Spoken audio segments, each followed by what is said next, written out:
Hello students, welcome to 1 plus 1 channel. இன்னைக்கு நம்ம வீடியோல 10th standard chapter 8 exercise 8.3ல 11th sum பார்க்க போறோம். இந்த ப்ராப்ளத்துல பாத்தீங்கன்னா some boys are playing a game in which the stone thrown by them landing in a circular region given in the picture is considered as win and landing other than the circular region is considered as loss.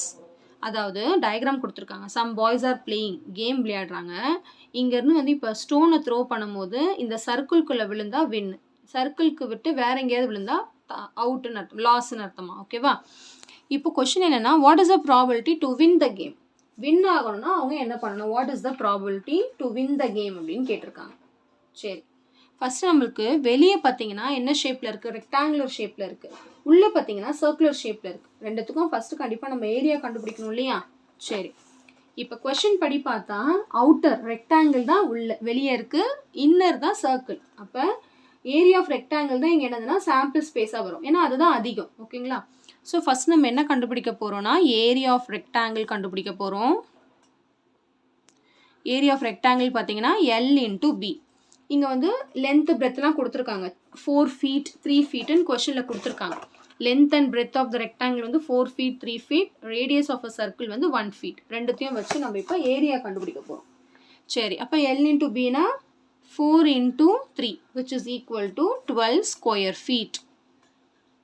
அதாவது sample space பார்த்தீங்கன்னா 12 chances இருக்குது. சரி, இப்போ event of getting the stone landing in the circular region. சரிங்களா? இப்போ அதுதான் நம்ம கண்டுபிடிக்கணும் இல்லைங்களா? Probability of getting a question என்னன்னா, find the probability, what is the probability to win the game. எப்போ வின் பண்ணுவாங்க? ஸ்டோன் வந்து சர்க்கிள்குள்ளே விழுந்துச்சுன்னா வின். அதை தான் இப்போ நான் எடுத்துக்க போகிறேன். ஸோ என்ன எடுத்துக்க போகிறேன்னா, let the A be the event of getting the stone landing in a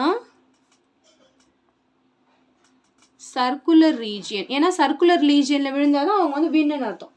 அப்போ என்ன அர்த்தம்? சர்க்குலர் ரீஜியனில் விழுங்கணும்னா நம்பர் ஆஃப் ஏ என்னது? ஏரியா ஆஃப் அ சர்க்கிள் கண்டுபிடிச்சோன்னா அதுதான் வந்து நம்பர் ஆஃப் ஏ. சரிங்களா? இப்போ area of the circle formula வந்து பை ஆர் ஸ்கொயர். கொஸ்டினில் வந்து பையோட வேல்யூ வந்து 3.14 தான் எடுக்கணும்னு கொடுத்துருக்காங்க. இப்போ 3.14 இன்ட்டு ஆர் ஸ்கொயர்னா 1 ஸ்கொயர், 1 into 1. ஸோ மல்டிப்ளை பண்ணாலும் நம்மளுக்கு என்ன வரும்? 3.14 தான் வரும். இப்போ நம்ம ப்ராபபிலிட்டி கண்டுபிடிக்க போகிறோம். ப்ராபபிலிட்டி ஆஃப் ஏன்னு பார்த்தீங்கன்னா n of A by n of S. புரியுதுங்களா? இதில் வந்து அதே ப்ராபபிலிட்டி தான், n of A by n of S. இதில் எஸ்ங்கிறது ரெக்டாங்கிள், ஏங்கிறது சர்க்கிள், அவ்வளோதான். இது ரெண்டுத்தையும் நம்ம டிவைட் பண்ணால் ஆன்சர் கிடச்சிடும். என் ஆஃப் ஏ வந்து 3.14, என் ஆஃப் எஸ் வந்து 12. இப்போ இதை நம்ம டேரெக்டாக டிவைட் பண்ண முடியாது, ஏன்னா இங்கே டெசிமல் இருக்கு இல்லையா? டெசிமல் ரிமூவ் பண்ணுறதுக்காக டெசிமலுக்கு அப்புறம் 2 நம்பர் இருக்கிறதுனால 100ஆல் மேலே மல்டிப்ளை பண்ணுறேன். நியூமரேட்டர் எதால் பண்ணுறோமோ அதே நம்பரை டினாமினேட்டராலையும் பண்ணணும். இப்போ என்ன வரும்? 314/1200ன்னு வரும். இப்போ நம்ம இதை வந்து கேன்சல் பண்ணிக்கலாம் 2 டேபிளில். 2 1s are 2, balance 1 11, 2 5s are 10, balance 1 14, 2 7s are 14, 2 6 are 12, 0 0. So answer பார்த்தீங்கன்னா 157/600. இதுதான் probability of, what is the probability to win the game வந்து 157/600. So probability to win the game, probability to win the game is 157/600. அவ்வளோதான். ரொம்ப simple concept. கொஞ்சம் வந்து நம்மளுக்கு confuse பண்ணுற மாதிரி கேட்டிருக்காங்க, ஆனால் ஒன்றும் கன்ஃபியூஷன் ஆகிறதுக்குலாம் இங்கே வேலை இல்லை. ஜஸ்ட் நம்ம டைரெக்டாக ஆன்சர் போட வேண்டியதான். சரிங்களா?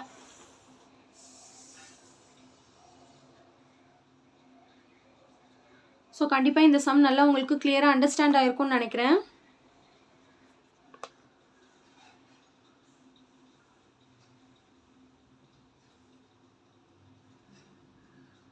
So thank you so much for watching, students. Bye bye.